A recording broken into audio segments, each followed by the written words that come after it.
সার ডিজেলের দাম কমা বা সার ডিজেল চাওয়ার কারণে বিএনপি সরকার আমলে একটা সময় কৃষকদের উপর গুলি চালানো হয়েছিল। সম্ভবত 6 জন কৃষক মারা গিয়েছিল। আমার এলাকাটার নাম মনে নাই, সম্ভবত 6 জন। এই যে অবস্থা, এই কৃষির অবস্থা, আর একটা বিষয় আছে কৃষি যেটা সবচেয়ে বড় অবস্থা, সেটা ইদানিং খুব প্রকট একটা ধারণ করছে। সেটা হচ্ছে কৃষি উৎপাদনের জন্য গাছ লাগানোর যে বীজ, এই বীজটা মুষ্টিমেয় কিছু মানুষের হাতে চলে যাচ্ছে, মুষ্টিমেয় কিছু কোম্পানির হাতে চলে যাচ্ছে। হাইব্রিড বীজ, হাইব্রিড বীজ যখন ফসলের ক্ষেতে লাগানো হয়, হাইব্রিড বীজের যে ফসল হয় সেই ফসলে কিন্তু বীজটা নিয়ে আবার গাছ লাগানো যায় না।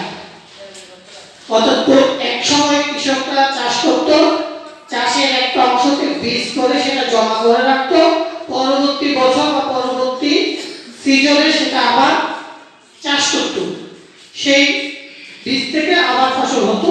অর্থাৎ কৃষক ছিল বীজের ক্ষেত্রে অনেকটা স্বয়ংসম্পূর্ণ, নিজের বীজ নিজেই সংরক্ষণ করত।